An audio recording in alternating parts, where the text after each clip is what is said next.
Sometimes things are out of my control. And sometimes I don't understand why the rolling thunder rolls. But when the rain falls from the sky, the grass turns green, the flowers bloom, and I stop asking why. Because I know with hope there's always a better tomorrow. It's hard to believe the best, but you can't win if you give up. Even if it doesn't work out like I planned, I'm choosing to believe, and I know it's hard to understand. We can't always see the plan, but we have a choice and this is mine. I'm choosing to believe. I'm choosing to believe.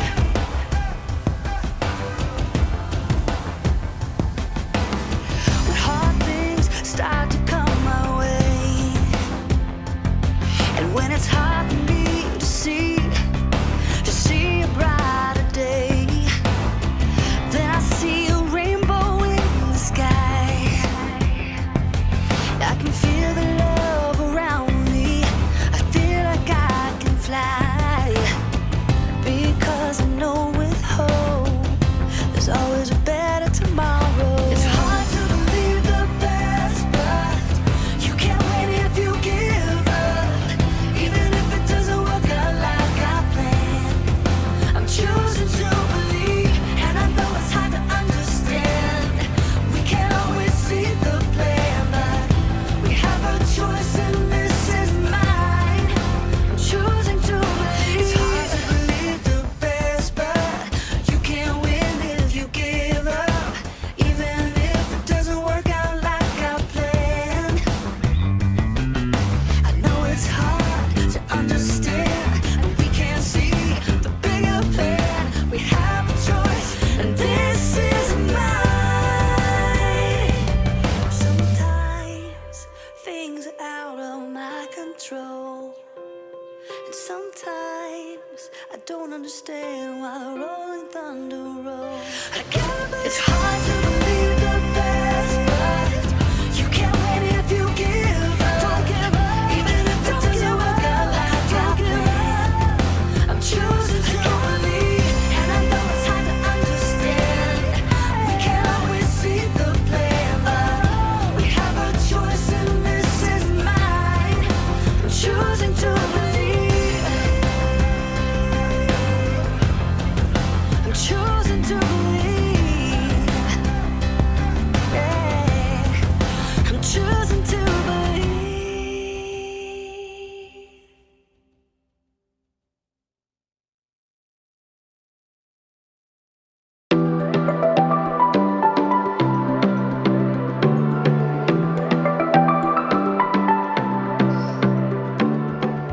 Oh, we're on. What's up, everyone? I'm Jacob. Have you ever been stuck inside your home? Maybe because of bad weather or because of a lockdown? Or how about this? Have you ever been stuck inside your home and then the power goes out? No TV, no internet. It's a nightmare.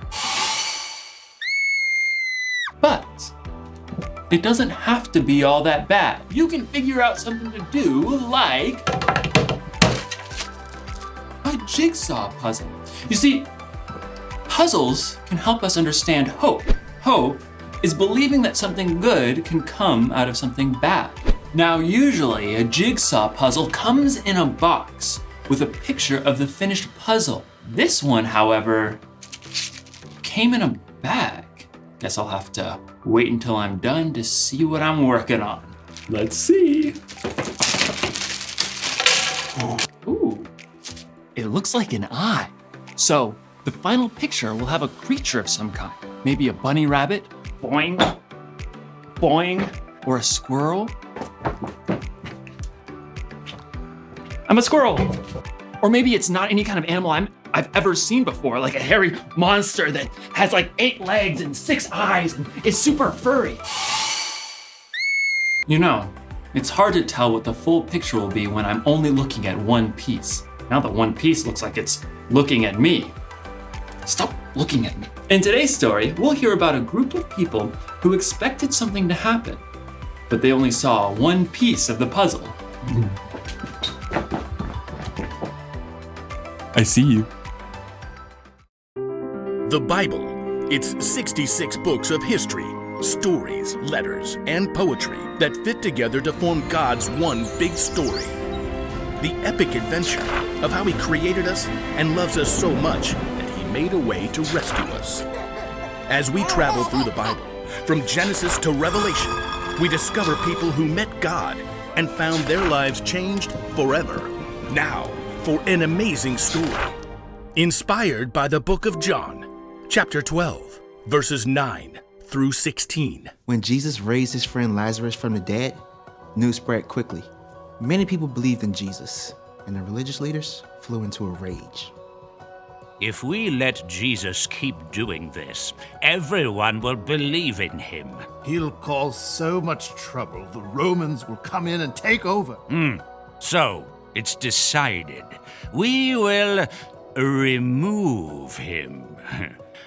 Please note the air quotes. For a time, Jesus went away to the village of Ephraim. As the Passover feast neared, the people of Jerusalem began to look for him. Isn't he coming to the feast? He'd be a fool. The Pharisees have given orders to arrest him. Jesus wasn't threatened by the religious leaders. He was following the plan that God had set in motion long before. And with his disciples, Jesus returned to the town of Bethany. From there, he made plans to enter Jerusalem.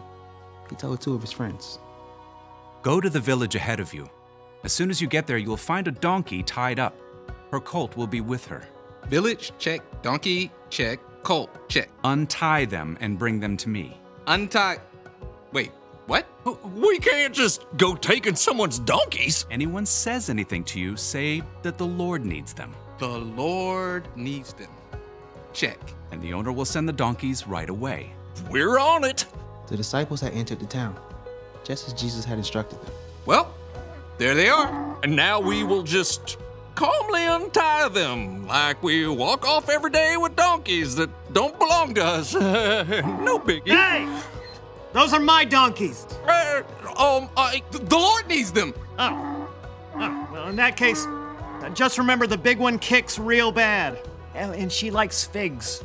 Jesus' friends brought the donkey to him and laid their coats across the colt's back for Jesus to sit on. He's walked a gazillion miles. Why does he want to ride a donkey now? Jesus wasn't too tired to walk. He was carrying out the plan that God had set in motion long before. Hundreds of years earlier, the prophet Zechariah had written, Say to the city of Zion, see, your king comes to you. He is gentle and riding on a donkey. Now Jesus was showing everyone that he was the king that God had promised. As he rode towards Jerusalem, excitement rippled through the crowds of travelers. They threw their coats down on the ground, making a path for him. Others broke large branches off of nearby palm trees, laying them across the road or waving them high.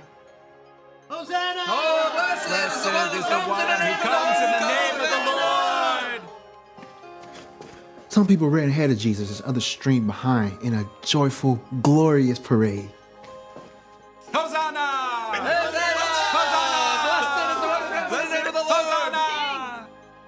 As the procession neared the city, people ran out to see what was happening. Who is this? This is Jesus, the prophet from Nazareth. Yeah, he brought Lazarus back from the dead.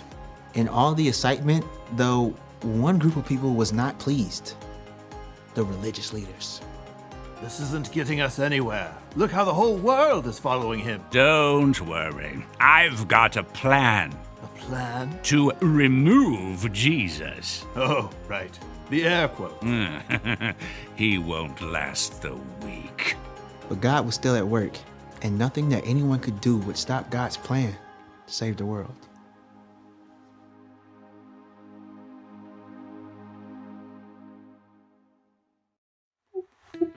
Oh, nice.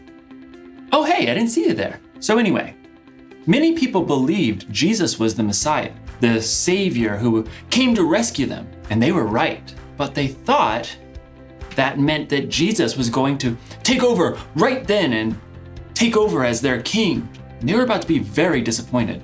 But here's the thing about disappointment. We're disappointed when things don't go how we want or expect.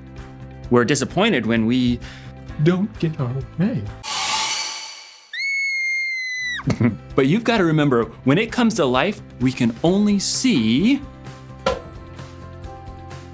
one piece of the puzzle. We only see that we didn't get invited to someone's birthday party. We see that mom or dad lost their job. We see that you or someone you know is hurt. We see the bad things happening right now. What we don't see, God is working out a plan for our future. God sees everything. God knows everything. And when you're disappointed with the way things are going, it's important to remind yourself that God isn't finished yet. God is putting your puzzle together. God is still working. That's the one thing to remember today. Whatever happens, remember, God is still working. Jesus didn't turn out to be the king the people were expecting, but God was working on a much bigger plan, not just to rescue those people, but to rescue all people for all time. When we only see one piece of the puzzle, God can see the whole picture. Wow. And what a picture it is. I'll see you next time.